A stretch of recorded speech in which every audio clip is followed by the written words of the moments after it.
अक्षरम् अहम् पुरुषोत्तमदासोऽस्मि।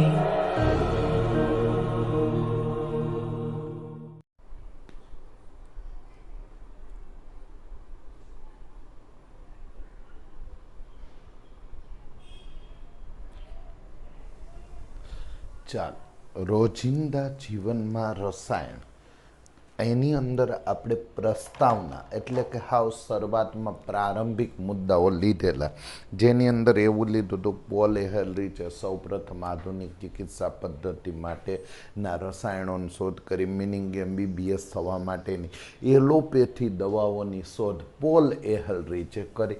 સાથે સાથે ઔષધોનું વર્ગીકરણ, ઔષધિ ક્રિયાને આધારે, ઔષધીય ગુણને આધારે, બંધારણને આધારે, લક્ષ અણુઓને આધારે.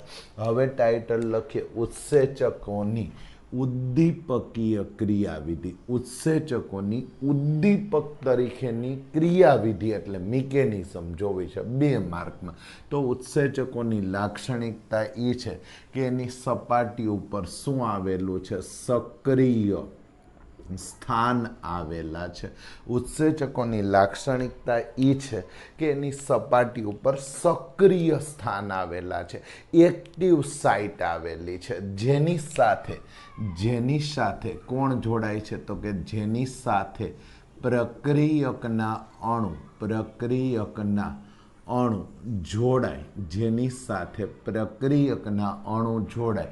ઉત્સેચકોની લાક્ષણિકતા એ છે કે એની સપાટી ઉપર સક્રિય સ્થાન આવેલા હોય, એક્ટિવ સાઇટ આવેલી, જેની સાથે પ્રક્રિયકના અણુ જોડાય. કેવી રીતે? પ્રક્રિયકના અણુઓ કાં તો વાન્ડરવાલ્સ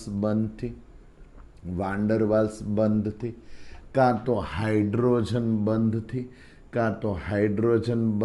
કાં તો આંતર આણ્વીય આકર્ષણ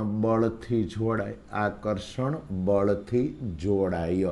તો ઉદ્દીપક અથવા ઉત્સેચકની બરાબર છે વિશેષતા, લાક્ષણિકતા એ છે કે એની સપાટી ઉપર સક્રિય સ્થાન એટલે શું? જ્યાં પ્રક્રિયકના અણુઓ આવી અને જોડાઈ શકે. સક્રિય સ્થાન એટલે શું? જ્યાં પ્રક્રિયકના અણુઓ આવી અને જોડાઈ શકે. કેવી રીતે જોડાય? તો કે એમને જોડાવા માટે કાં તો વાન્ડરવાલ બંધ છે, કાં તો હાઇડ્રોજન બંધ છે, કાં તો આંતર આણ્વીય આકર્ષણ બળથી આ અણુઓ જોડાય છે. જેમ કે મારે એની આકૃતિ દોરવી તો આમ લખી શકીએ કે માની લો કે આ ઉત્સેચક છે, તો આ એની સપાટી ઉપર આવેલું સક્રિય સ્થાન છે. આ એની સપાટી ઉપર આવેલું શું છે? સક્રિય સ્થાન છે.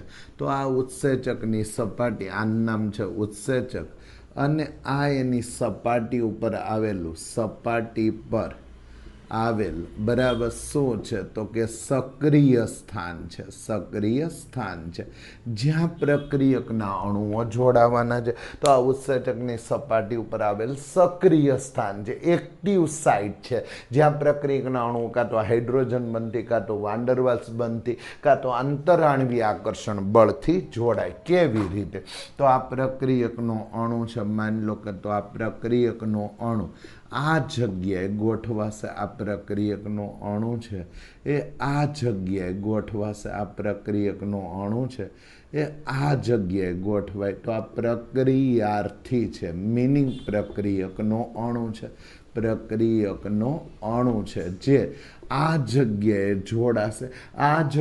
જોડાશે અને પ્રક્રિયકનું શેમાં રૂપાંતર થશે? નિપજમાં. અને પ્રક્રિયકનું શેમાં? તો કે નિપજમાં શું થાય છે? રૂપાંતર થાય છે. ઠીક છે, ફરી એકવાર આખો મુદ્દો લઈ તો કે ઉત્સેચકમાં સક્રિય સ્થાન આવેલું છે, એવી જગ્યા કે જ્યાં પ્રક્રિયકના અણુઓ કાં તો હાઇડ્રોજન બંધથી, કાં તો વાન્ડરવાલ્સ બંધથી, કાં તો આંતરાણ્વીય આકર્ષણ બળથી જોડાઈ જાય અને પરિણામે છે એ પ્રક્રિયકનું શેમાં રૂપાંતર થાય? નિપજ. હવે ઔષધ શું કરે? તો કેટલાક ઔષધો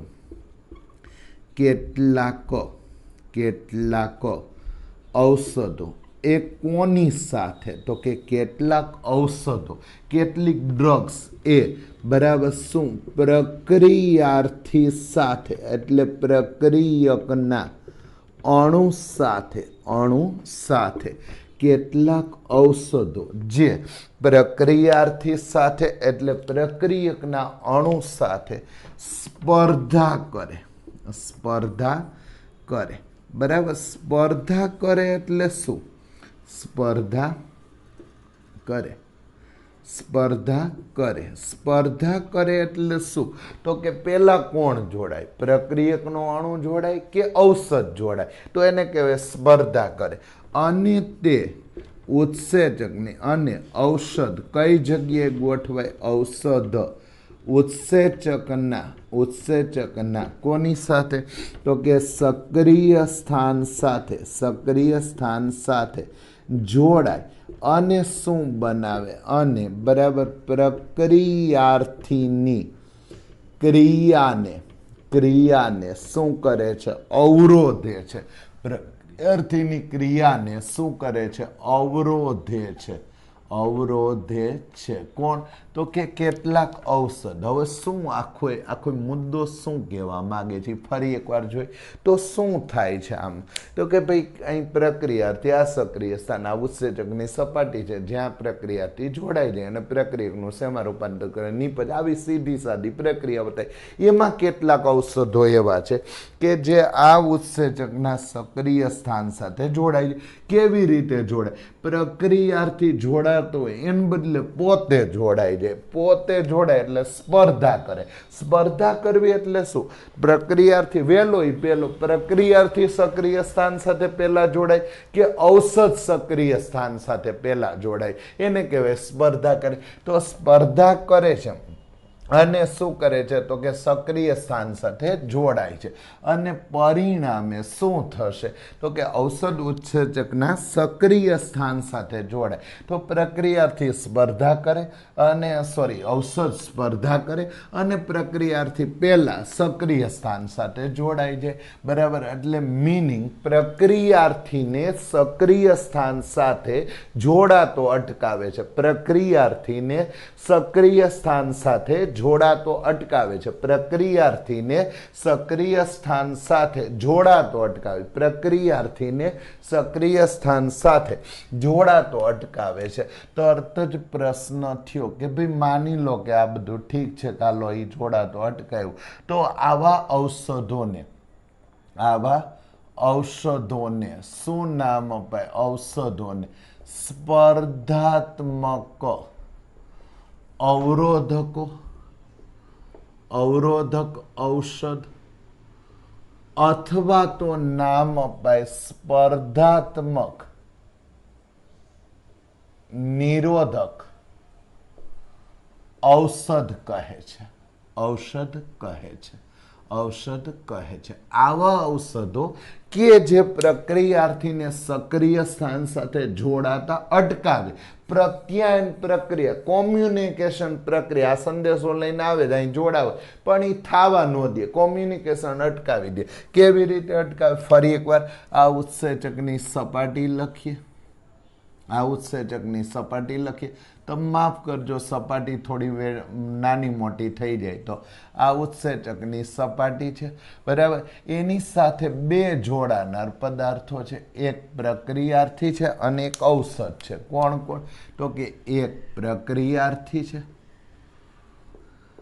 એક કોણ છે જોડાનાર? પ્રક્રિયાર્થી છે. અને બીજો કોણ છે જોડાનાર? ઔષધ. બીજો કોણ છે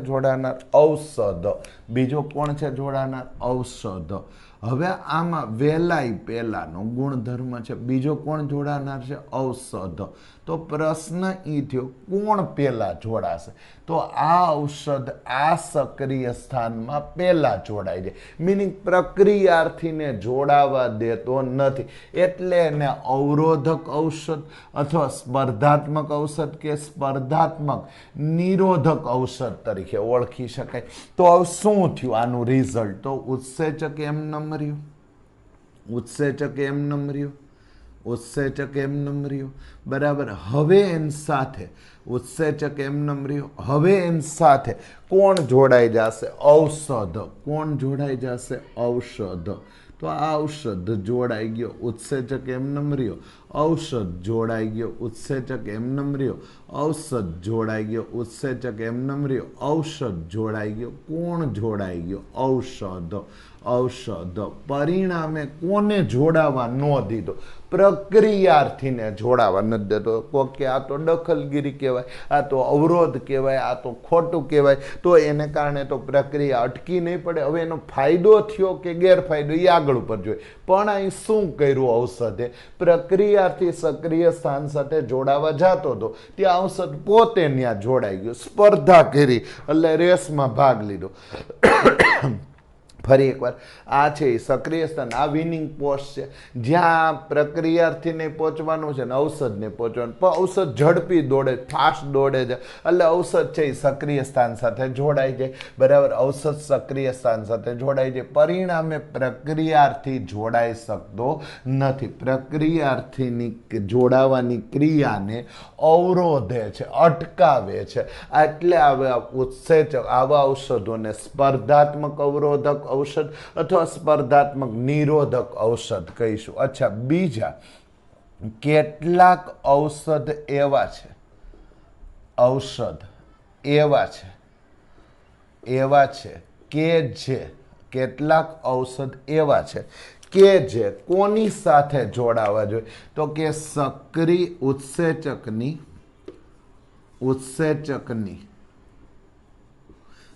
સક્રિય સ્થાનને બદલે, બરાબર, બીજી જગ્યા, જેને નામ આપીએ એલોસ્ટીરિક સાઇટ, એલોસ્ટીયરિક સાઇટ એમ લખું, સ્ટીયરિક સાઇટ, એલોસ્ટીયરિક સાઇટ સાથે જોડાય. બીજી જગ્યાએ એલોસ્ટીયરિક સાઇટ સાથે જોડાય છે. ફરી એકવાર અહીં જોઈ લે. બરાબર, કેટલાક ઔષધો એવા જે ઉત્સેચકના સક્રિય સ્થાનને બદલે, મિનિંગ આ જગ્યાને બદલે બીજી કોઈ જગ્યા, જેનું નામ શું છે? એલોસ્ટીયરિક સાઇટ સાથે જોડાય છે. સહેજ હું એલોસ્ટીયરિક સાઇટ સાથે જોડાવાનો આ ગુણધર્મને લખું છું. ફરી એકવાર, આ થઈ ગયો ઉત્સેચક, આ એનું સક્રિય સ્થાન. હવે આ જગ્યા નામ આપીએ એલોસ્ટીયરિક સાઇટ, એલોસ્ટીયરિક સાઇટ. સાઇટ એટલે જગ્યા, જુદી કોઈ જગ્યા જ્યાં કોણ જોડાય છે? ઔષધ જોડાય છે. કોણ જોડાય છે? ઔષધ જોડાય છે. તો આનું નામ છે ઔષધ, એ જોડાય છે. ઔષધ જોડાવાથી શું થશે? જોજો સેટ. બરાબર, ઔષધ એલોસ્ટીયરિક સાઇટ સાથે જોડાઈ જશે. આ ઔષધ જોડાઈ ગયું. ક્યાં જોડાનું? એલોસ્ટીયરિક સાઇટ સાથે. એટલે કે સક્રિય સ્થાન સાથે જોડાવાને બદલે, સક્રિય સ્થાન સાથે જોડાવાને બદલે બીજી કોઈ જગ્યાએ જોડાનું, જેને નામ આપ્યું એલોસ્ટીયરિક સાઇટ. ઔષધ સક્રિય સ્થાન સાથે જોડાવાને બદલે બીજી કોઈ જગ્યાએ જોડાવું. એને કારણે શું થયું? તો કે એને કારણે સક્રિય સ્થાન પોતાનો આકાર બદલે છે.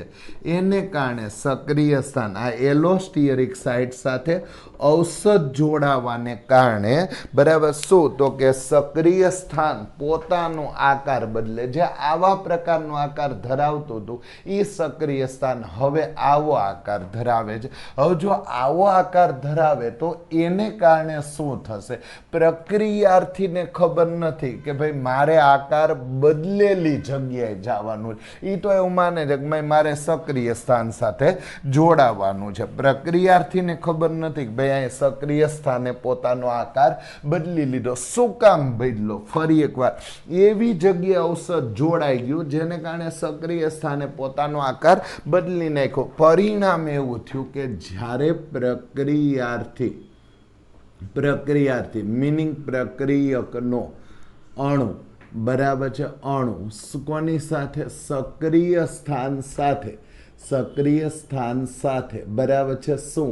તો કે જોડાય ત્યારે કોનો આકાર બદલાય છે? તો કે સક્રિય સ્થાનનો સક્રિય સ્થાનનો શું તો કે આકાર બદલાય છે, આકાર બદલાય છે, બરાબર. કોને કારણે આકાર બદલાઈ ગયો તો કે એલોસ્ટિયરિક સાઇટ, જ્યાં ઔષધ જોડાણું એને કારણે એનો આકાર બદલાઈ ગયો, અને આકાર બદલાઈ ગયો પરિણામે કોણ તો કે અહીંયા છે પ્રક્રિયાર્થી જોડાઈ શકતો નથી, જોડાઈ શકતો નથી, બરાબર. તો કોક કહેશે કે આ તો બે જગ્યાએ એક જ હરખું કામ કર્યું, ગમે એમ કરીને પ્રક્રિયકના અણુ ન જોડાવા દીધો. જો અહીં પ્રક્રિયાર્થી આવ્યો પણ પ્રક્રિયાર્થી પોતાના મૂળ આકાર સાથે આવ્યો, પ્રક્રિયાથી અહીં જોડાવ, પણ અહીં તો આકાર જ બદલાઈ ગયો. પ્રક્રિયાર્થી પોતાના મૂળ આકાર સાથે જોડાવા આવ્યો પણ અહીંયા તો આકાર જ બદલાઈ ગયો, જોડાઈ શકે એવું જ ન થયું. શું થયું આખો મુદ્દો? ઉત્સેચકની સપાટી ઉપર એક એવી જગ્યા છે કે જ્યાં પ્રક્રિયકના અણુઓ જોડાઈ શકે, જેને નામ અપાય સક્રિય સ્થાન, જ્યાં પ્રક્રિયકના અણુ જોડાઈ શકે. આ પ્રક્રિયાથી ત્યાં જોડાવા આવ્યો, આ પ્રક્રિયાથી ત્યાં જોડાયો, એને બદલે કોણ ત્યાં જોડાઈ ગયું? ઔષધ. ઔષધ જોડાઈ ગયું એટલે એણે પ્રક્રિયાર્થીને જોડાવા દીધો નહીં.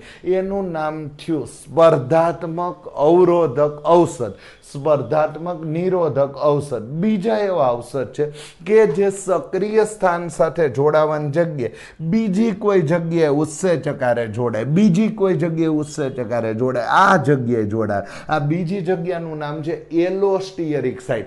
એવી રીતે જોડાઈ જાય કે જેથી પ્રક્રિયાર્થી જોડાઈ શકતો નથી, પ્રક્રિયાર્થી જોડાઈ શકતો નથી. મિનિંગ પ્રક્રિયાર્થી સક્રિય સ્થાનને આવા ઔષધો કોને તો કે પ્રક્રિયાર્થીને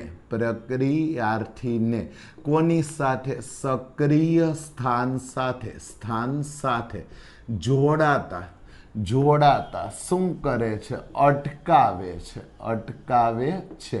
આવા ઔષધો પ્રક્રિયાર્થીને સક્રિય સ્થાન સાથે જોડાતા અટકાવે છે. આને અવરોધક ઔષધો કહીશું. કાં તો પોતે જ ત્યાં ઔષધ જોડાઈ જાય છે એટલે પ્રક્રિયાથી જોડાઈ ન શકતો, કાં તો ઔષધ એવી જગ્યાએ જોડાય કે આખો આકાર બદલાઈ જાય. આવું કહો કે આવું કેમ ખબર પડે કે ભાઈ ઔષધ એવી રીતે જોડાય છે કે આકાર જ બદલી શકે? માની લો 3 ભાઈબંધે ભેગા થઈને નક્કી કર્યું છે કે આપણે છે એ આજે સ્કૂલે ન જ જવું અને એને બદલે મૂવીમાં જવું છે. ઠીક છે, 3 ભાઈબંધે છે એ નક્કી કર્યું ભાઈ 6 વાગ્યાના સાંજના શોમાં મૂવીમાં જવાનું છે. આ એક ઉદાહરણ છે, બરાબર છે. હવે એમાં 5:30 બધા ટોકીઝે ભેગું થઈ જાય તો ધારો કે 5:30 એક ટોકીઝે ભેગા થાય. એમાં 3 ભાઈબંધમાંથી એકના પપ્પા એ રસ્તેથી નીકળ્યા અને એ ટોકીઝમાં એના કોઈ ભાઈબંધ હતા, મિત્ર હતા, ત્યાં એના ગેટ આગળ ઊભા રહી ગયા. તો હવે 3માંથી આજે એના પપ્પા ઊભા રહી ગયા, એ ઔષધ થઈ ગયું. એવી રીતે જોડાઈ ગયા ટોકીઝના 12 ગેટ આગળ કે જેથી પ્રક્રિયાથી ઓલા 3 આવી ગયા છે પણ કોઈ ટિકિટ લઈ શકે એમ નથી, કારણ કે દરવાજામાં પસાર થઈ એકના ફાધર જોઈ જાય અને ફાધર જોઈ જાય ખબર પડી જાય કે આ તો મૂવી જોવા આવ્યા, એટલે જોડાઈ શક્યા જ નહીં. એ 1 કલાક ઊભા રહ્યા, ત્યાં તો શો શરૂ થઈ ગયો અને 3 મિત્રો પછી સંતાઈને પોતપોતાના ઘરે વહી ગયા. મિનિંગ પ્રક્રિયાથી જોડાય જ ન શક્યો. કોની સાથે? ટોકીઝ સાથે, એટલે સક્રિય સ્થાન સાથે. કેમ? રસ્તામાં એના ફાધર સ્વરૂપે કોણ જોડાઈ ગયું? ઔષધ. એવી રીતે જોડાણા કે આખો પ્લાન બદલાઈ ગયો. અહીંયા જે પ્રક્રિયાથી ભેગા જ હતા ને સામે જ ઊભા હતા પણ એ જોડાઈ શક્યા ને. આવા ઔષધોને એટલે આવા ફાધર સ્વરૂપે રહેલા ઔષધોને સ્પર્ધાત્મક ઔષધો અથવા સ્પર્ધાત્મક નિરોધક ઔષધો અથવા સ્પર્ધાત્મક અવરોધક ઔષધો કહીશું. હવે મારે બીજા પ્રકારની પ્રક્રિયા લેવી છે જેની અંદર ક્વેશ્ચન આવો છે કે ગ્રાહી પદાર્થ જે પ્રોટીનના બનેલા છે, જે શેના બનેલા છે? પ્રોટીનના બનેલા. તો ગ્રાહી પદાર્થ અને ઔષધ વચ્ચેની શું લખવી છે? આંતરક્રિયા જણાવો. આંતરક્રિયા જણાવો. કોની વચ્ચેની આંતરક્રિયા જણાવો? ગ્રાહી પદાર્થ અને ઔષધ વચ્ચેની આંતરક્રિયા જણાવો. તો પહેલા તો આન્સરમાં આવું લખીએ કે ગ્રાહી પદાર્થ પ્રોટીનના બનેલા છે, પ્રોટીનના બનેલા છે અને એનું કામ શું છે, બનેલા છે અને એ બરાબર છે ચામડીની ઉપરના બાજુએ બરાબર છે શું તો કે સેજ આવી રીતે ગોઠવાયેલા છે. તો આ ગ્રાહી પદાર્થ છે જે ચામડીની ઉપરના ભાગે ગોઠવાયેલા છે. આ ગ્રાહી પદાર્થ છે. આનું નામ છે ગ્રાહી પદાર્થ જે પ્રોટીનના બનેલા છે. આ ચામડીની દિવાલ છે એની સાથે આવી રીતે છે, આ ચામડીની દિવાલ છે એની સાથે આવી રીતે ગ્રાહી પદાર્થ જોડાયેલા છે. બરાબર છે. અહીંયા ગ્રાહી પદાર્થને જો કોઈક મેસેજ આપે, રાસાયણિક સંદેશાઓનું વહન કરનાર પદાર્થ એની સાથે જોડાય તો એ ચેતાપેશીઓને અથવા ચેતાકોષોને સંદેશાનું વહન કરે. તો આ એની બોન્ડિંગ સાઇટ છે, બંધન સ્થળ છે, બંધન સ્થળ છે. બરાબર, એને નામ અપાય બોન્ડિંગ સાઇટ. બોન્ડિંગ સાઇટ જ્યાં કોણ જોડાવા આવશે તો આ બંધન સ્થળે રાસાયણિક સંદેશાવાહક, રાસાયણિક સંદેશા વાહક જોડાય છે. પ્રશ્ન એ છે કે આ રાસાયણિક સંદેશાવાહક એટલે શું? તો એવો પદાર્થ જે સંદેશાનું વહન કરે. તો વ્યાખ્યા: રાસાયણિક સંદેશા વાહક એટલે શું? તો જે પદાર્થ કોનું સંદેશાનું શું કરે છે? વહન કરે. સંદેશો એક જગ્યાએ બીજી જગ્યાએ પહોંચાડે, સંદેશાનું વહન કરે, તેને શું નામ અપાય? રાસાયણિક સંદેશાવાહક કહીશું. સંદેશાવાહક કહીશું. એવા પદાર્થો છે જે સંદેશાનું વહન કરે, એક જગ્યાએ બીજી જગ્યાએ મેસેજ પહોંચાડે, સંદેશાનું વહન કરે, એને રાસાયણિક સંદેશાવાહક. એ ક્યાં જોડાશે? બંધન સ્થળ ઉપર, બોન્ડિંગ સાઇટ ઉપર જોડાશે. કોણ? તો કે રાસાયણિક સંદેશાવાહક. આનું નામ લખીએ રાસાયણિક સંદેશાવાહક. આ બંધન સ્થળ ઉપર જોડાશે અને સંદેશાનું શું કરશે? વહન કરશે. તો આખું કોમ્યુનિકેશન પૂરું થયું. તો હું છે આને રિમૂવ કરું છું. રાસાયણિક સંદેશાવાહક શું કરશે? તો કે ગ્રાહી પદાર્થ, આ ગ્રાહી પદાર્થ છે જે પ્રોટીનના બનેલા, એની સાથે આ રાસાયણિક સંદેશાવાહક સંદેશાનું વહન કરવા માટે જોડાવા આવશે અને પ્રત્યાયન તંત્ર એટલે કે સંદેશાનું વહનનું કાર્ય થશે. બરાબર છે, કાર્ય થશે. બરાબર, સંદેશાનું વહનનું કાર્ય થશે. કોણ જોડાવા આવશે? રાસાયણિક સંદેશા વાહક. બરાબર છે. તો તરત જ અહીં લખીએ કે હવે ગ્રાહી પદાર્થ અને કોની વચ્ચે? ઔષધ વચ્ચેની આંતરક્રિયા. ગ્રાહી પદાર્થ અને ઔષધ વચ્ચેની શું લખવી છે? આંતરક્રિયા. તો રાસાયણિક સંદેશાવાહક એટલે શું? જે પદાર્થ સંદેશાનું વહન કરે એનું નામ છે રાસાયણિક સંદેશાવાહક. આ પદાર્થ રાસાયણિક સંદેશાવાહક છે જે સંદેશાનું વહન કરશે અને ગ્રાહી પદાર્થ પોતાના બોન્ડિંગ સાઇટ ઉપર, બંધન સ્થળ ઉપર આ સંદેશાવાહકને જોડાવા દેશે. કેવી રીતે છે? ફરી એકવાર ચિત્ર દોર નાખીએ તો આ થઈ ગયું. ફરી એકવાર ચામડીની ઉપરનો ભાગ, આ થઈ ગયું. ફરી એકવાર ચામડીની ઉપરનો ભાગ. હવે એન સાથે આ ગ્રાહી પદાર્થ જોડાયેલો છે, આ ગ્રાહી પદાર્થ જોડાયેલો છે અને અહીંયા છે એ આ ચામડીની ઉપરનો ભાગ છે અને એની સાથે આ ગ્રાહી પદાર્થ જોડાયેલો છે. ગ્રાહી પદાર્થ જોડાયેલો. ગ્રાહી પદાર્થ એટલે જે મેસેજ ગ્રહણ કરે એ. વોટ્સઅપ એ ગ્રાહી પદાર્થ છે જે મેસેજને ગ્રહણ કરે છે બીજા કોઈ પાસેથી. બરાબર છે. અને સંદેશાવાહક એટલે શું? તો કે ઇન્ટરનેટ, જે રાસાયણિક સંદેશાવાહન છે, વાહક છે જે સંદેશાનું એક જગ્યાએ બીજી જગ્યાએ વહન કરે. તો આ રાસાયણિક સંદેશાવાહક આવ્યું. બરાબર, આ રાસાયણિક સંદેશાવાહક આવ્યું. એણે ગ્રાહી પદાર્થને સંદેશા, આ રાસાયણિક કોણ આવ્યો? સંદેશાવાહક આવ્યો. સંદેશાવાહક આવ્યો. જેણે ગ્રાહી પદાર્થને સંદેશાનું શું કર્યું? વહન કર્યું. જેણે ગ્રાહી પદાર્થને સંદેશાનું શું કર્યું? વહન કર્યું. તો આ રાસાયણિક સંદેશાવાહક આવ્યો. એણે સંદેશો લઈ અને ગ્રાહી પદાર્થને સંદેશાનું વહન કર્યું. તો હવે શું થશે? તો કે ગ્રાહી પદાર્થને રાસાયણિક સંદેશાવાહક ગ્રાહી પદાર્થ સાથે જોડાય અથવા ગ્રાહી પદાર્થના બંધન સ્થળ સાથે જોડાય. ગ્રાહી પદાર્થના બંધન સ્થળ સાથે રાસાયણિક સંદેશાવાહક ગ્રાહી પદાર્થના કયા તો કે બંધન સ્થળ સાથે બોન્ડિંગ સાઇટ બંધન સ્થળ સાથે બરાબર છે જોડાય અને શું કરે છે? સંદેશાનું વહન કરે છે. કઈ કઈ જગ્યાએ? કાં તો બે ચેતાકેશિકાઓમાં અને કાં તો ચેતાકેશિકા અને સ્નાયુઓમાં. ચેતાકેશિકાઓ કાં તો બે ચેતાકેશિકાઓ અથવા તો ચેતાકેશિકા અને સ્નાયુઓમાં અથવા કાં તો બે ચેતાકેશિકાઓમાં અથવા તો ચેતાકેશિકા અને સ્નાયુઓમાં. ચેતાકેશિકા અને સ્નાયુઓમાં સંદેશાનું વહન થાય છે. સંદેશાનું શું થાય છે? વહન થાય છે. ફરી એકવાર તો રાસાયણિક સંદેશાવાહક એટલે કે એવો પદાર્થ જે મેસેજ લઈને આવે છે એ ગ્રાહી પદાર્થના બંધન સ્થળ સાથે બોન્ડિંગ સાઇટ સાથે જોડાય છે.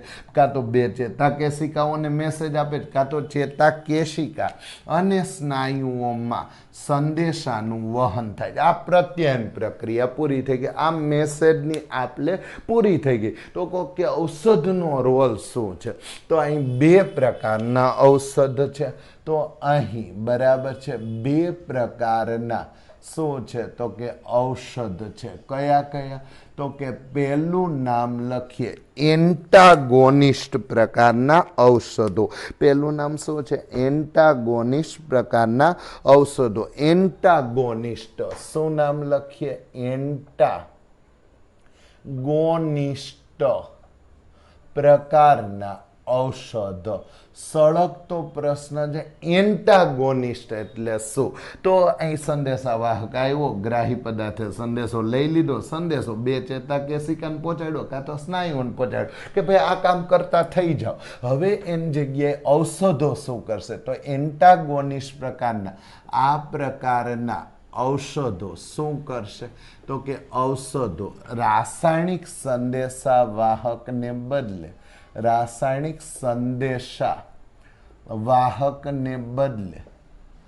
બદલે પોતે બરાબર શું ગ્રાહી પદાર્થના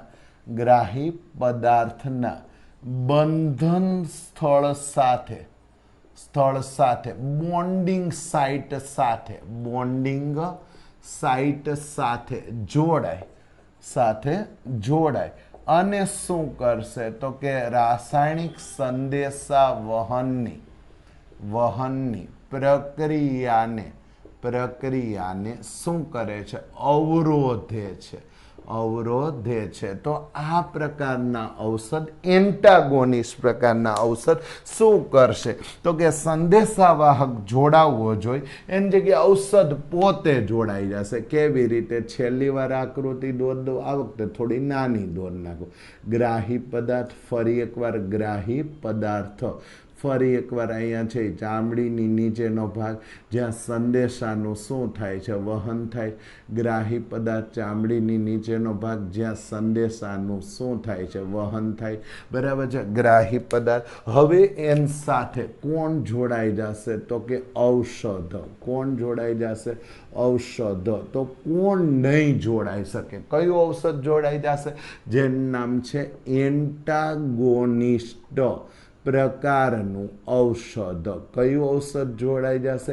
એન્ટાગોનિસ્ટ પ્રકારનું ઔષધ. પરિણામે જોડાઈ જશે. તો કોણ નહીં જોડાઈ શકે? રાસાયણિક સંદેશાવહન અને પરિણામે પ્રત્યાયન પ્રક્રિયા કોમ્યુનિકેશન સિસ્ટમ અવરોધાય છે.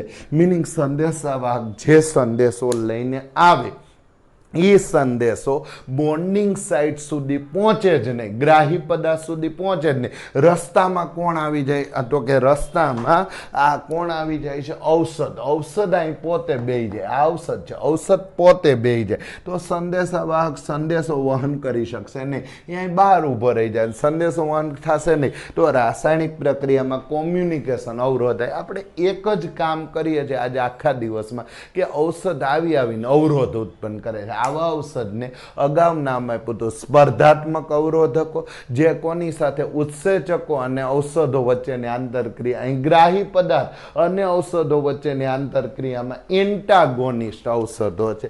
કેટલીક વખત બીજા પ્રકારના ઔષધો છે, એગોનિસ્ટ પ્રકારના ઔષધો. તો પ્રશ્ન એ છે કે એગોનિસ્ટ પ્રકારના ઔષધ એટલે શું? તો આ એવા ઔષધ છે કે જે પોતે જ કયા તરીકે વર્તે છે? પોતે જ રાસાયણિક સંદેશાવાહક તરીકે વર્તે. મીનિંગ આવા ઔષધો એવા છે કે જે પોતે જ રાસાયણિક સંદેશાવાહક તરીકે વર્તે. મીનિંગ સંદેશાવહનની જવાબદારી જ પોતે લઈ લે, ઔષધ પોતે જ. એગોનિસ્ટ પ્રકારના ઔષધ એવા છે કે જે રાસાયણિક સંદેશાવાહક તરીકેની પોતાની જવાબદારી લઈ લે, તો રાસાયણિક સંદેશાવાહક તરીકે જ વર્તે. એગોનિસ્ટ એવા ઔષધ છે જે પોતે જ રાસાયણિક સંદેશાવાહક અને પોતે જ બરાબર શું? તો કે પ્રત્યાયનની એટલે કે સંદેશાના વહનની પ્રક્રિયા પૂર્ણ કરે. આ એવા ઔષધો છે કે જે રાસાયણિક સંદેશાવાહક શરીરમાં બનતા જ ન હોય. કે એને શું જરૂર રાસાયણિક સંદેશાવાહક બનવાની? તો બાય ડિફોલ્ટ એટલે કોઈ કુદરતી ખામીને કારણે, આમ લખું, જન્મજાત ખામીને કારણે બરાબર છે શું? તો કે રાસાયણિક સંદેશાવાહકો પદાર્થ બનતા ન હોય તો બરાબર છે. તો એવે વખતે જન્મજાત, જેમ કે જન્મજાત બહેરાશ, બરાબર છે. હવે એનો ઈલાજ હાવ સાધારણ થઈ ગયો. બહેરાશ એટલે શું? તમારા કાને અવાજ પડે છે, પણ એ અવાજને ઓળખનાર, એ સંદેશો પહોંચાડનાર સંદેશાવાહક બનતા નથી. તો એવે વખતે રાસાયણિક સંદેશાવાહક બનતા ન હોય ત્યારે ઔષધ પોતે જ કયા તરીકે વર્તે? રાસાયણિક સંદેશાવાહક તરીકે, અને પ્રત્યાયન પ્રક્રિયા પૂરી પાડે. આવા ઔષધને એગોનિસ્ટ. એન્ટાગોનિસ્ટ શું છે? રાસાયણિક સંદેશાવાહકની જગ્યાએ ઔષધ પોતે જ ગોઠવાય છે, સંદેશાવહનની પ્રક્રિયાને અવરોધે. એને એન્ટાગોનિસ્ટ. એગોનિસ્ટ કોણ છે? તો કે કુદરતી રીતે મારા શરીરમાં માની લો સંદેશાનું વાહક પદાર્થો બનતા જ નથી, તો હું કોઈ એક દવા ખાઈ લઉં, જેને કારણે હવે મારી દવા એ સંદેશાવાહક બનશે અને અહીં રાસાયણિક સંદેશાનું શું કરશે? વહન કરશે અને પ્રત્યાયન પ્રક્રિયા છે એ પૂરી કરશે. હવે મારો પ્રશ્ન છે કે ભાઈ ટૂંક નોંધ લખો, જુદા જુદા પ્રકારના ઔષધો. તો એમાં કયા કયા ઔષધ છે? તો પહેલું નામ છે એન્ટી એસિડિટી ઔષધ. એન્ટી એસિડિટી ઔષધ અથવા તો એન્ટાસિડ પ્રકારના ઔષધ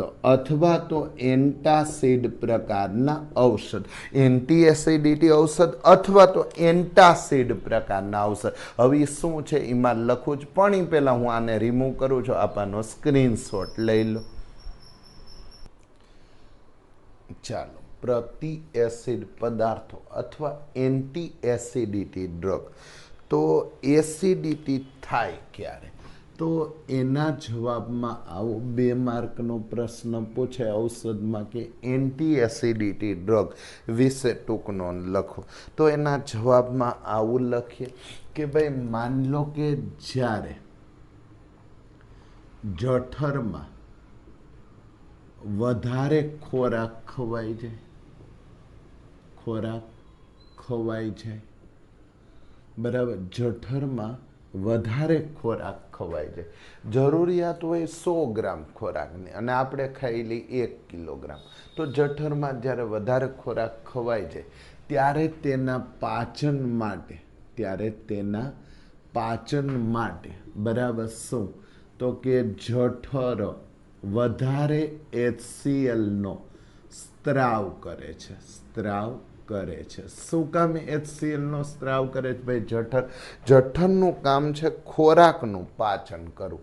હવે જ્યારે તમે વધારે ખોરાક લો છો તો એ વધારે ખોરાકના પાચન માટે જઠરે થોડું વધારે HCl નું ઉત્સર્જન કરવું પડે, વધારે HCl નું ઉત્સર્જન કરે. પરિણામે HCl એ જઠરની દિવાલને એસિડ હોવાથી, HCl એવું લખું, એસિડ હોવાથી જઠરની દિવાલ પર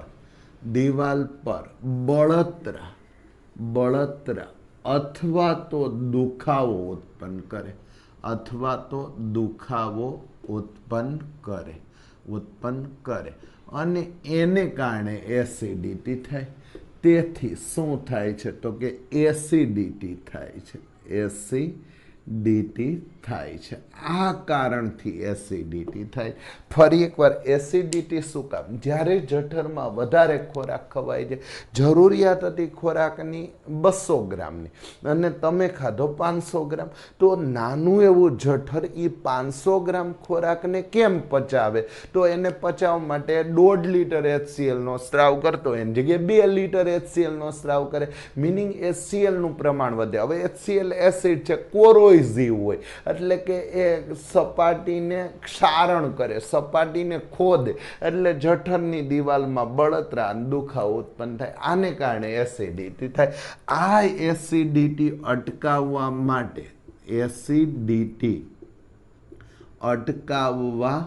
માટે કયા ઔષધો વપરાય? તો પહેલાના સમયમાં એસિડિટી અટકાવવા માટે પહેલાના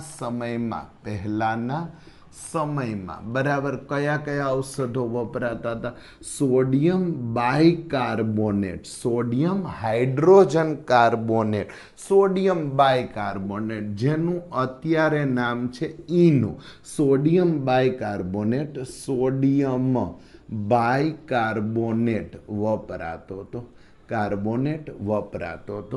વપરાતો હતો. પહેલાના સમયમાં સોડિયમ બાયકાર્બોનેટ ઈનો વપરાતો મિનિંગ શું? તો કે જઠરની દિવાલની એસિડિટી ઓછી કરવા માટે બરાબર ઈનો લેવામાં આવતો, સોડિયમ હાઇડ્રોજન કાર્બોનેટ. આ પદાર્થ જઠરને બેઝિક બનાવે છે. સિમ્પલ આ એસિડ બેઝની રિએક્શન જ થઈ. અંદર HCl વધારે હતું, જઠર એસિડિક બન્યું હતું, તો ઉમેરી દીધું બેઝ, તો બેઝ વધી ગયું, જઠર કેવું બની ગયું? બેઝિક બને છે. પરિણામે આથી ફરી પાછો વધારે શું ઉત્પન્ન થાય છે? એસિડ ઉત્પન્ન થાય છે.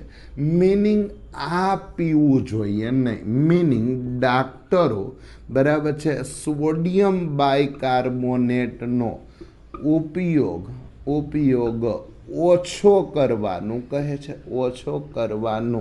કહે છે. શું કામ? કારણ કે એ જાણે છે કે જો સોડિયમ કાર્બોનેટનો ઉપયોગ કરશો તો જઠર સતત એસિડમાંથી બેઝમાંથી એસિડ, એટલે જઠરમાં અલ્સર ઉત્પન્ન થશે, જઠરમાં ચાંદા પડશે, અલ્સર જેને નામ ઉપયોગ કરવાનું કે સોડિયમ બાયકાર્બોનેટનો ઉપયોગ કરવો જોઈએ નહીં. તો તરત જ પ્રશ્ન થયો આ સિવાય કોણ? તો કે મેગ્નેશિયમ હાઇડ્રોક્સાઇડ અને એલ્યુમિનિયમ હાઇડ્રોક્સાઇડ પણ ઉપયોગી છે. ઉપયોગી છે. કોણ કોણ? એલ્યુમિનિયમ હાઇડ્રોક્સાઇડ અને મેગ્નેશિયમ હાઇડ્રોક્સાઇડ પણ ઉપયોગી છે, જે પાણીમાં અદ્રાવ્ય રહે છે. પાણીમાં અદ્રાવ્ય રહે છે એટલે કે જઠરને બેઝિક બનાવતા નથી. બેઝિક બનાવતા નથી. જે પાણીમાં અદ્રાવ્ય રહે છે, જઠરને બેઝિક. ઈનોમાં શું પ્રોબ્લેમ હતો? એસિડ હતું, બેઝ નાખ્યું, તટસ્થીકરણ થયું. માની લો ફિનોલ્ફથેલિન નાખીને કોક જોવે તો રંગવીનમાંથી આછો ગુલાબી રંગે મળે. રંગવીનમાંથી આછો ગુલાબી. 11મું ધોરણ ટાઇટ્રેશનના કદમાં પગ પૃથ્થકરણના પ્રેક્ટિકલ કયો સૂચક વાપરીએ? ફિનોલ્ફથેલિન. તો ફિનોલ્ફથેલિન વાપરવામાં આવે તો રંગવીનમાંથી આછો. જઠરને બેઝિક બનાવતા નથી. તો આ સારા પદાર્થો છે, મેગ્નેશિયમ હાઇડ્રોક્સાઇડ અને એલ્યુમિનિયમ હાઇડ્રોક્સાઇડ. પરંતુ આ બધા જ એ ઔષધ નથી. ઔષધ નથી. કેમ ઔષધ નથી? તે એસિડિટી થવાના કારણોને અટકાવતા નથી. કારણો જાણી અને એસિડિટી નો જ થાય એવો પ્રયત્ન કરતા નથી. એસિડિટી થવાના કારણો જાણી અને એને અટકાવતા નથી. માત્ર એમ કહે છે કે ભાઈ એસિડ વધ્યું, બેઝ નાખો, બેઝ વધ્યું, એસિડ નાખો. તો આ ઔષધ નથી. હવે એને બદલે શું થશે? તો કે જ્યારે જઠરમાં એસિડિટી શું કામ થાય? એસિડિટી શા કારણે થાય? શા કારણે થાય?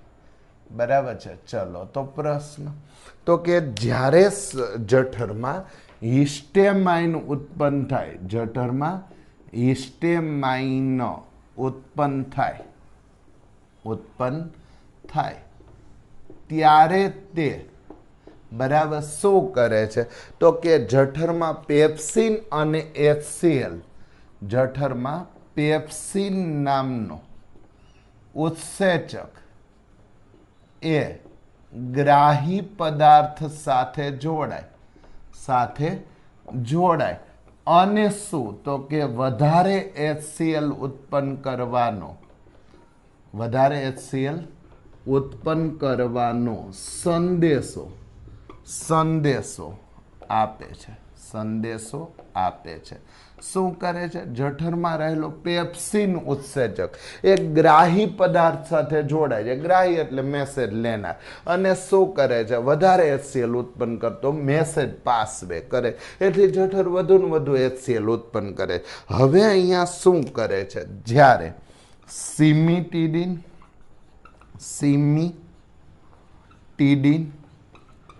અથવા તો રેનિટીડિન નામના ઔષધો એ શું કરશે? સેમિટીડિન અને રેનિટીડિન નામના ઔષધો શું કરશે? તો કે ગ્રાહી પદાર્થ સાથે જોડાઈ જશે. કોની સાથે જોડાઈ જશે? ગ્રાહી પદાર્થ સાથે જોડાઈ જશે. તો સેમિટીડિન અને રેનિટીડિન નામના ઔષધો કોની સાથે જોડાઈ જશે? ગ્રાહી પદાર્થ સાથે જોડાઈ જાય. તો સેમિટીડિન અને રેનિટીડિન નામના ઔષધો એ કોની સાથે? તો કે ગ્રાહી પદાર્થ સાથે જોડાય. ગ્રાહી પદાર્થ સાથે જોડાય અને શું કરશે? તો કે પેપ્સિન ઉત્સેચકનો સંદેશા વહનની પ્રક્રિયાને શું કરશે? અવરોધે છે. કોણ? સેમિટીડિન અને રેનિટીડિન નામના ઔષધો. સેમિટીડિન અને રેનિટીડિન નામના ઔષધો શું કરશે? ગ્રાહી પદાર્થ હારે જોડાઈ ગયા. માની લો કે આ ગ્રાહી પદાર્થ છે, આ ગ્રાહી પદાર્થ છે. કોણ જોડાઈ ગયું? પેપ્સિન મેસેજ લઈને આવ્યું કે વધારે HCl નો સ્ત્રાવ કરો, પણ એને બદલે કોણ જોડાઈ ગયું? અહીંયા ઔષધ. કોણ ઔષધ જોડાઈ ગયા? સેમિટીડિન અથવા રેનિટીડિન. રેનિટીડિન આ જોડાઈ ગયા સેમિટીડિન અથવા રેનિટીડિન જોડાઈ ગયા. કોણ જોડાઈ ગયા? સેમિટીડિન અથવા રેનિટીડિન જોડાઈ સંદેશા વહનની પ્રક્રિયાને અટકાવી દેશે. પરિણામે હવે પેપ્સિન વધારે HCl નો સ્ત્રાવ કરી શકશે નહીં, એટલે કે એસિડિટી થશે ને, એસિડિટી થશે નહીં. આવા ઔષધો એસિડિટી ન થવાના કારણો ગોતી અને એને અટકાવે છે. ફરી એકવાર, એન્ટી એસિડિટી ડ્રગ એટલે શું? તો કે જ્યારે શરીરમાં વધારે ખોરાક ખવાઈ જાય ત્યારે જઠર એ ખોરાકના પાચન માટે વધુ ને વધુ HClનો સ્ત્રાવ કરે. HCl વધારે સ્ત્રાવ થાય એને કારણે જઠરની દિવાલો ઉપર બળતરા ઉત્પન્ન થાય, દુખાવો ઉત્પન્ન થાય. એનું નામ છે એસિડિટી. પહેલાના સમયમાં સોડિયમ બાયકાર્બોનેટ વપરાતો, પણ સોડિયમ બાયકાર્બોનેટ બેઝ છે અને એસિડ અને બેઝનું તટસ્થીકરણ થશે, પણ એને કારણે બેઝ વધતા pH 7 કરતાં વધી જશે, જઠર બેઝિક બનશે. જઠર હોવું જોઈએ એસિડિક, પણ એ કેવું બની ગયું? બેઝિક. કારણ કે તમે ઈનો અંદર ઉમેરે રાખ્યો, સોડિયમ બાયકાર્બોનેટ ઉમેરે રાખ્યો, એને કારણે જઠર બેઝિક બની ગયું. પરિણામે જઠરની ક્રિયાશીલતા ઘટશે અને જઠરમાં ચાંદા, બરાબર, એસિડિટીને કારણે બરાબર શું થશે? તો કે અલ્સર થાય છે. અલ્સર એટલે શું? જઠરમાં ચાંદા પડે છે. તો અલ્સર થાય છે. અલ્સર થવું એટલે શું? તો કે જઠરમાં ચાંદા પડે છે. આમ થતું અટકાવવા માટે મેસેજ જ ન જવો જોઈએ. હિસ્ટેમાઇન પેપ્સિનને કેવો જ ન જોઈએ કે ભાઈ તું HClનો સ્ત્રાવ કર. HClનો જો સ્ત્રાવ અટકી જશે જઠરમાં તો ઓટોમેટિક એસિડિટી અટકી જશે. તો સેમિટીડિન, રેનિટીડિન શું કરશે? ગ્રાહી પદાર્થ અને પોતે જ જોડાઈ જશે. હવે આપણને સમજાણું કે આ બધા અવરોધે છે, જે પાઠની શરૂઆતમાં આપણે આ પીરિયડની શરૂઆતમાં કીધું ભાઈ સંદેશાવહનની પ્રક્રિયાને અવરોધે છે ઔષધ. તો આ ફાયદો કરે છે કે નુકસાન? ફાયદો કરે છે. કેમ? હવે પેપ્સિન નવા HCl સ્ત્રાવ કરવાનો આદેશ આપી શકશે જ નહીં, અને નવો HCl સ્ત્રાવ નહીં થાય તો એસિડિટી થશે નહીં, અને એસિડિટી નહીં થાય તો અલ્સર કે પેટમાં જઠરમાં ચાંદા પડવાની પ્રક્રિયા થશે નહીં. તો આમ ઔષધો સ્પર્ધાત્મક અવરોધકો છે અથવા રાસાયણિક સંદેશાવહનની પ્રક્રિયાને અવરોધે છે. તો આ થઈ ગયો આપણા માટે કોની વાત? તો કે એન્ટી એસિડિટી ડ્રગ. હજી મારે ઔષધ લખવા છે, બરાબર છે, પણ હું આને રિમૂવ કરું છું. ચાલો ફરી એકવાર તો એક બીજા ઔષધ લખીએ, એન્ટી હિસ્ટામાઇન ઔષધ. તો હિસ્ટામાઇન એ શક્તિશાળી વાહિકા વિસ્ફારક છે. શક્તિશાળી વાહિકા વિસ્ફારક એટલે શું? તો બ્લડ વેસલને અથવા બ્લડની નળીઓને, બરાબર, એ શું કરી નાખે? ખોલે છે.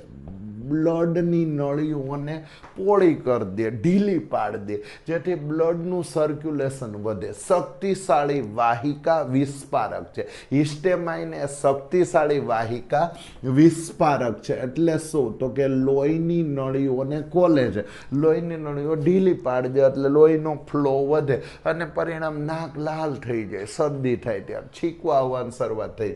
તે શ્વાસનળી અને અન્નનળીના સ્નાયુઓનું સંકોચન કરે. કોણ? તો કે હિસ્ટામાઇન. એ શ્વાસ એટલે એલર્જીક દ્રવ્ય. હિસ્ટામાઇન એટલે એલર્જીક દ્રવ્ય. આપણે ટેક્સ્ટ બુક કહી તો ટેક્સ્ટ બુક એ શ્વાસનળી અને અન્નનળીના સ્નાયુઓનું સંકોચન કરી દે. રુધિરની પાતળી વાહિનીઓની દિવાલમાં રહેલા સ્નાયુઓને ઢીલા કરી દે એટલે બ્લડની નળીઓ ખુલી જાય અને લોહીની નળીઓને ખોલે છે.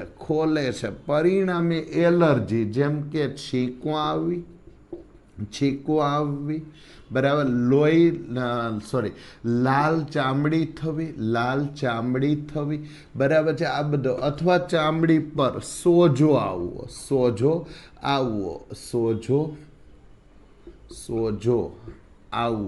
આ બધી એલર્જીની નિશાની છે. ફરી એકવાર, હિસ્ટામાઇન એ શક્તિશાળી વાહિકા વિસ્ફારક છે, એટલે બ્લડની નળીઓને ખોલ નાખે, જેથી લોહીનું પરિભ્રમણ ઝડપી થઈ જાય, શ્વાસ નળી અને અન્નનળીઓના સ્નાયુઓનું સંકોચન કરે અને રુધિરની પાતળી વાહિનીઓની દિવાલમાં રહેલા સ્નાયુઓને ઢીલા કરે, એટલે લાલ આખું નાક થઈ જાય, લોહીની નળીઓને ખોલે, એલર્જી થવી. તો આના માટે વપરાતા ઔષધો એન્ટીહિસ્ટામાઇન ઔષધ તરીકે બ્રોમફેનામાઇન, બ્રોમફેનામાઇન અને કોણ છે? ટર્ફીનાડીન છે. ટર્ફીનાડીન છે. મારે અને તમારે બંને આ નામ યાદ રાખવા પડશે, બ્રોમફેનામાઇન અને ટર્ફીનાડીન છે. પ્રશ્ન એ થયો કે આઈ એમ સોરી, એન્ટી એસિડિટી ઔષધ છે અને એન્ટી હિસ્ટામાઇન ઔષધ છે, તો બે એકબીજાને ક્રોસ ન કરે. એસિડિટી તો હિસ્ટામાઇન વાળા ઔષધો વાપરી લ્યો, હિસ્ટામાઇન વાળા થયું હોય ત્યારે એસિડિટી વાળા નહીં. અહીંયા એસિડિટી અને હિસ્ટામાઇનના ઔષધના ગ્રાહી પદાર્થો જુદા જુદા છે. એટલે કે જો એસિડિટી માટેનો સંદેશો હોય તો માત્ર એસિડિટીનો જ ગ્રાહી પદાર્થ એ સંદેશાનું વહન કરશે, અને હિસ્ટામાઇન માટેનો, એલર્જી માટેનો સંદેશો હોય તો એલર્જી માટેનો જ ગ્રાહી પદાર્થ એ સંદેશાનું વહન કરશે. મિનિંગ આ બે મિક્સ થતા નથી, આ બે ભેગા થતા નથી. તો આ થઈ ગયું એન્ટી હિસ્ટામાઇન અને એન્ટી એસિડિટી ડ્રગ. બાકીનું બધું આવતા પીરિયડમાં જોશું.